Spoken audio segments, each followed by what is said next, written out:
Welcome back, folks, to another exciting JLand Bio video. Today we are going to be talking about thermodynamics. So our real big focus today is just to get you a little bit of an introduction as to how energy changes in systems, how energy leaves one system, goes to the surroundings, and vice versa. So we'll have conversations about that today. Furthermore, we'll also talk a little bit about how to make calculations in terms of how do we know how much energy has either gone into a system or left a system. So we'll be utilizing a couple different formulas that you'll always get that will make it very easy for you to be able to go through and complete those calculations. So today, our learning objectives are pretty straightforward. You should be able to explain how energy flows from system to surroundings and vice versa. You should also be able to calculate changes in energy within a specific phase. And then you should also be able to calculate changes in energy during a phase change. So our key vocabulary terms for this, we'll talk about systems and surroundings, endothermic and exothermic reactions, which I know we've already discussed, but it would be a good place to start. We'll also talk about specific heat, as well as the term heat of vaporization, as well as heat of fusion.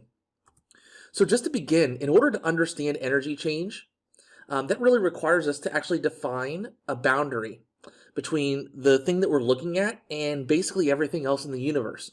The thing specifically that we're looking at we refer to as the system, and we can define the system in any way we want.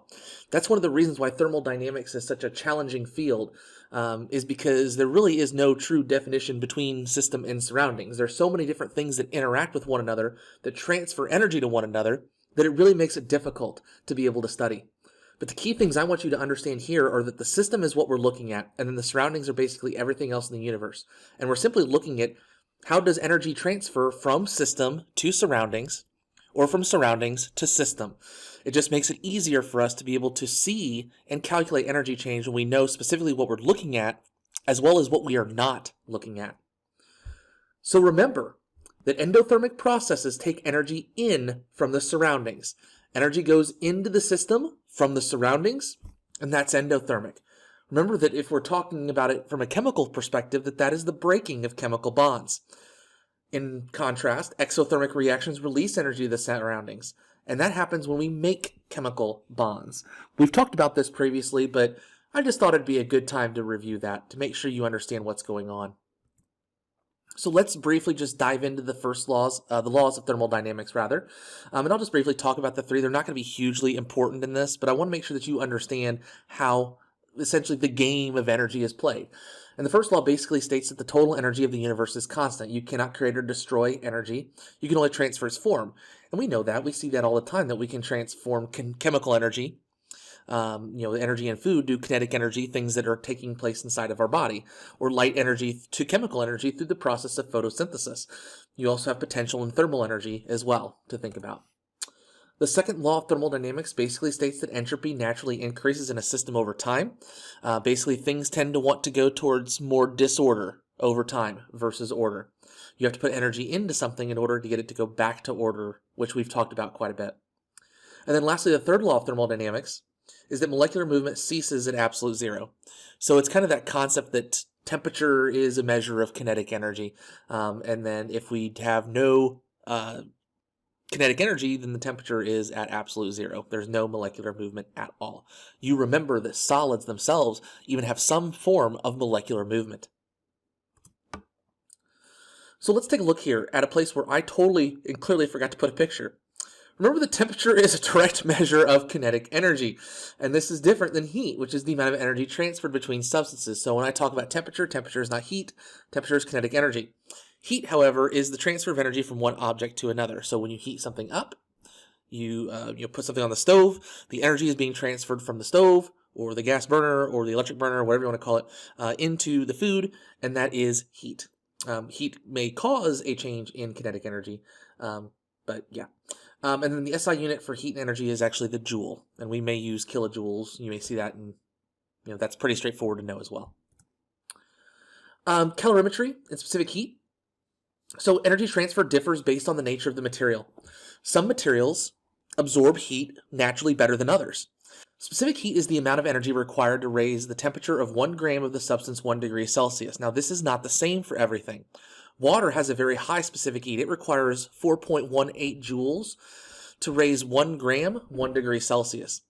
Where metals actually are significantly lower. Most metals require less than 1 joule to raise 1 gram 1 degree Celsius. And so each individual chemical has a different specific heat. Mass and change in temperature also play a role in the amount of energy. And that gives us our formula here. And you've seen this formula before. Q equals mc delta T. Q is heat, m is mass, C is specific heat, which will always be given to you. And TF is your final temperature, and TI is your initial temperature. If we're given 4 out of these 5 variables, we can plug in and solve for our unknown. Now, there are a variety of different ways that we can ask these questions. I can even just ask for change in temperature, and you would just need to solve for delta T, not TF or TI. So let's take a look at some of these problems that we're going to be facing. What mass of water can be heated from 25 degrees Celsius to 50 degrees Celsius by the addition of 2,825 joules when the specific heat of water is 4.18? So remember, in these problems, we're looking at Q equals M C and change in temperature, which, remember, that is your final minus your initial. Okay? So the question here is asking for mass of water, so we're going to solve for M. We're given this is our initial temperature because we're heating from this to this, so this is our final temperature. We're given our specific heat, and then we are given joules, which is Q. So now we just plug in and solve. That's all this is, guys. Just some real basic algebra. So 2,825 joules equals M C. And you could plug TF or TI in, but I think you know that 50 minus 25 is 25 degrees Celsius. So when I plug that into my calculator, my final mass, using correct significant figures, of course, is 24.2 grams. Nice. Last question. What is the final temperature when 625 grams of water at 75 degrees Celsius loses 79,600 joules? Well, here's the thing to keep in mind here. We know we can plug all this stuff in relatively easily, but we lose energy. Remember, when we lose energy, it is negative, not positive. Okay? So here in the previous question, we added joules, but here in the second part of the problem, we lost it. So we still plug in the same material, Q equals M, C, final minus initial. And now, again, same concept here. We just do our algebra and solve. So we get here is about negative 30.5 equals our final temperature minus 75. So we're just going to add 75 on both sides. And our final, 44 degrees Celsius. Okay. It's technically 44.5 if you're counting significant figures. Okay. So again, it's just very simple. We just plug those numbers in and we solve algebraically, just like you guys know how to do.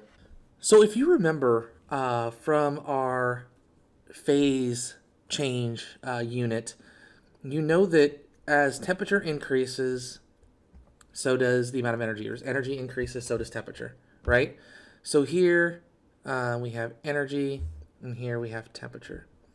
And you know that if you go from solid, so we're let's say we're water, we're negative 50 degrees, we go all the way up to 0. At 0 degrees Celsius, you have a phase change to liquid. You have to remember and keep in mind that the energy is required to make the phase change happen, okay? You have to put energy in to go from 0 degrees Celsius of ice to 0 degrees Celsius of liquid water. So we have to actually do a different formula for that, because if we used final minus initial for that, well, 0 minus 0 is 0, so you would think that there would be 0 joules of energy that's required to do a phase change, and that's not the case. So we actually have to do a separate calculation. And that is what's given down here, where Q equals H of F times M, or Q equals H of V times M. Now, H of F is heat of fusion. So you would do this when you are going from a solid to a liquid, and heat of vaporization from a liquid to a gas. Okay, I'm not going to do anything too tricky with you on this, but I do want you to understand that energy is required to make a phase change happen. You have to put energy in order to go from 0 degrees Celsius of ice to 0 degrees Celsius of liquid water. Once you make that phase change, then you can complete the rest of the problem by using Q equals mc delta T. You'll see what I mean here in just a moment when we get to our problem. So here the question asks, what is the amount of heat required to convert 25 grams of 0 degrees Celsius of ice to 0 degrees Celsius of water? The heat of fusion of water is 334 joules per gram. Well, this is your same one we just did. Q equals HF, we're using heat of fusion, times your mass. So literally we just plug in and solve. Q equals 334 times 25. And we'll get our answer in joules. So that phase change is going to require 8,350 joules of energy. Okay? Let's move on to a little bit more complex problem. What is the heat in joules required to convert 25 grams of negative 10 degrees Celsius ice into 50 degrees Celsius of water? We have a variety of useful information here. Now, this is where this gets tricky. Notice that we have specific heat of ice, and that's different than water.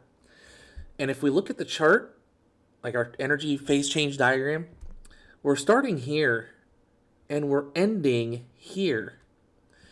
So we're going to actually end up doing 3 separate problems for this. The first one is we need to get negative 10 degrees Celsius of ice to 0 degrees Celsius of ice. And since the temperature is changing, we'll use Q equals mc delta T. The second part of the problem is we're going to go from 0 degrees Celsius of ice to 0 degrees Celsius of water. For that, because there is no temperature change, we're going to use the heat of fusion of water and the mass to get that amount of joules. And then lastly, we need to go from 0 degrees Celsius of water to 50 degrees Celsius of water. So really, we're going to be doing 3 separate problems. When we're done, we add them together to get the total amount of energy that's transferred. So let's start with the first problem here. Q equals mc, because we're doing ice here. So 2.09. My final temperature is 0, and I'm going to subtract my initial, which is negative 10. I'll get my value for Q for that. Here, this is our phase change. So this is going from 0 degrees Celsius of ice to 0 degrees Celsius of water. So that one we're going to use Q equals HF times M. And then the last one is we're going from 0 to 50. So here, same thing, 25. We're going to use water here because we've done our phase change, 4.18. Delta T, final, minus initial. Now I can get the joule value for all 3 of those and then add them together to get the total amount of joules required to convert the 25 grams from negative 10 degrees Celsius of ice into 50 degrees Celsius of water.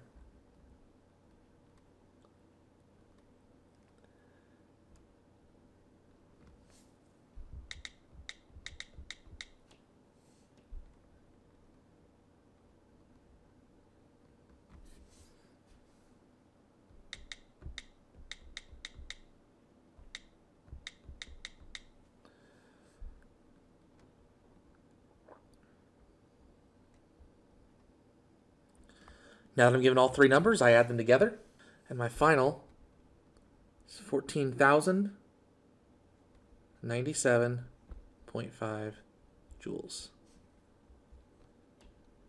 Okay? So again, this is just a work in taking your time, reading the question very carefully, and understanding that because there's a phase change here, because we're starting with ice at a negative temperature, we do one calculation to get it to 0 degrees Celsius of ice, one calculation to make the phase change into water, and then take the water from whatever starting temperature is to its final temperature. Well, that's all I have for you guys today. Make sure you're able to meet those learning objectives, understand a little bit about energy transfer in a system, and be able to calculate specific heat and heat of fusion or heat of vaporization during those phase changes. Have a great day, guys. We'll talk to you later. Bye-bye.